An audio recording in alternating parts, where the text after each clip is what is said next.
जय लक्ष्मी नारायण की। मैं नारायण भक्ति शिप्रा और आज का मेरा विषय है देवशयनी एकादशी। और हम क्या करें देवशयनी एकादशी पर जो कि हमें अच्छा उसका रिजल्ट मिले। आइए जानते हैं देवशयनी एकादशी के महात्म के बारे में तथा उस दिन से हमें किन चीज़ों का शुरुआत कर लेना चाहिए जिससे कि कम समय में हमें अधिक पुण्य फल की प्राप्ति हो। वीडियो में बने रहने के लिए आपका तहे दिल से शुक्रिया।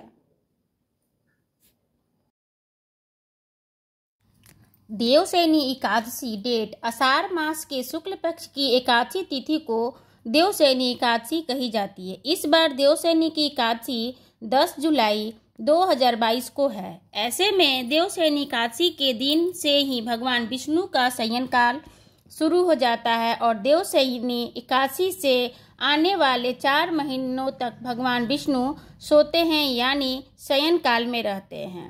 इसके बाद कार्तिक मास की शुक्ल पक्ष की एकादशी तिथि को भगवान विष्णु जागते हैं जिसे देवउठान एकादशी कहते हैं।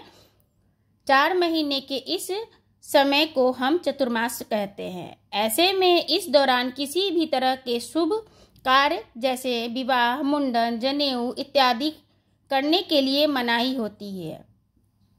आइए जानते हैं कि उन 4 महीनों को हम किस तरीके से खास करके और अच्छे पुण्य फल की प्राप्ति कर सके। देवशयनी एकादशी से देवउठान एकादशी के बीच जो भी भक्त श्री कृष्ण की सेवा करता है यानी बाल गोपाल की सेवा करता है उसके पूरे वर्ष साल भर सेवा करने का उसको फल प्राप्त होता है। वो सेवा कैसी करनी है, साधारण जो भी गृहिणी हैं, माताएं, पुरुषे हैं, उनको लड्डू गोपाल को देवशयनी एकादशी से लेकर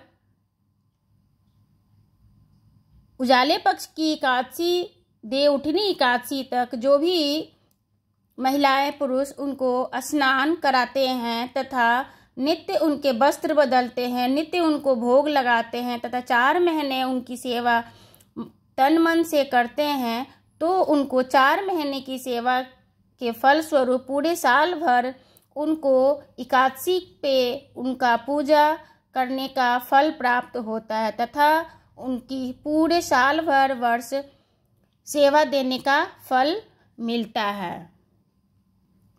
4 महीने क्यों शयन में चले जाते हैं भगवान विष्णु जानते हैं इससे और भी जुड़ी रहस्य। तो ये थी देवशयनी एकादशी की। तो आइए चलते हैं देवशयनी एकादशी की रहस्य के तरफ। 4 महीने इसलिए सो जाते हैं भगवान विष्णु कि बरसात का समय माना जाता है। इसी दौरान पूरी दुनिया बाढ़ की समस्या से जूझ रही होती है। इस समय दुनिया में वार्षिक प्रलय आती है और दुनिया दुख को एक नए सिरे से तैयार करती है यानी खुद को एक नए सिरे से तैयार करती है। माना जाता है कि केकड़ा यानी सूर्य के प्रकाश को खा जाता है जिस कारण से दिन छोटे होने लग जाते हैं। 4 महीने की निद्रा में चले जाते हैं। ऐसे में इस दौरान भगवान विष्णु दुनिया को संभालने वाला सारा काम अलग अलग अवतारों को सौंप देते हैं। भगवान विष्णु आषाढ़ मास की एकादशी के कार्तिक मास की एकादशी तक निद्रा में रहते हैं।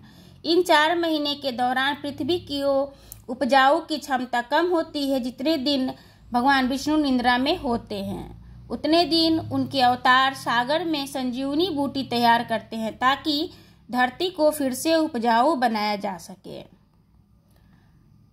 देवशयनी एकादशी पर इस तरीके से भगवान विष्णु को शयन कराना चाहिए। इस दिन भगवान विष्णु को शयन कराने के लिए विष्णु भगवान को पंचामृत से स्नान कराया जाता है। इसके बाद धूप दीप पूजा करके विष्णु भगवान की बिस्तर तैयार करते हैं। शयन के लिए पीले रंग का वस्त्र लाते हैं और उनको पीले वस्त्र की बिस्तर पे ही उनको आराम कराते हैं। विष्णु के शयन काल के दौरान सावन, शारदीय नवरात्र, करवा चौथ, दीपावली, छठ पूजा जैसे व्रत और त्यौहार आते हैं। आइए चलते हैं अब हम देवशयनी एकादशी व्रत कथा की तरफ।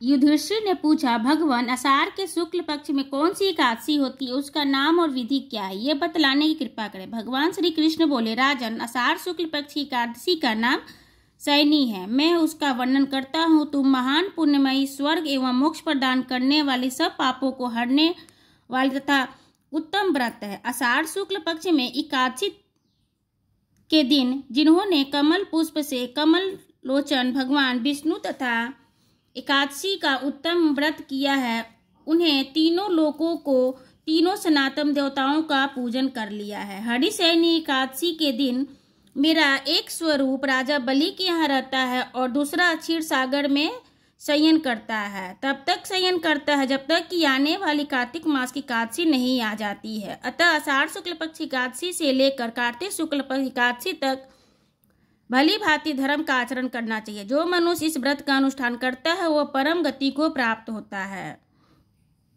इस यत्न पूर्वक एकादशी का व्रत करना चाहिए। एकादशी के रात में जागरण करके शंख चक्र गदा धारण करने वाले भगवान विष्णु की भक्ति पूर्वक पूजा करनी चाहिए। ऐसा करने से पुरुष के पुण्य की गणना करने में चतुर्मुख ब्रह्मा जी भी समर्थ नहीं है, यानी असमर्थ है। राजन, जो इस प्रकार भोग और मोक्ष प्रदान करने वाले सर्वपापहारी एकादशी उत्तम व्रत का पालन करता है, वो जाति का चंडाल होने पर भी संसार में सदा मेरा प्रिय होता है। जो मनुष्य दीप दान, पलाश के पत्ते पर भोजन व्रत करते हैं, चतुर्मास व्यतीत करते हुए मेरे प्रिय होते हैं।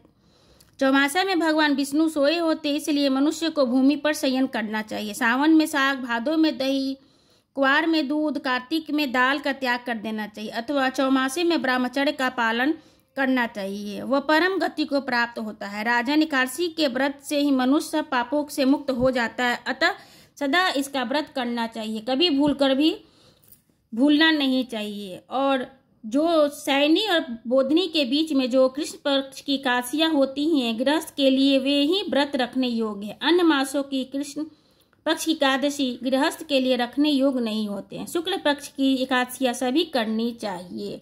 ये थी जय श्री कृष्ण एकादशी व्रत कथा पूर्ण हुआ।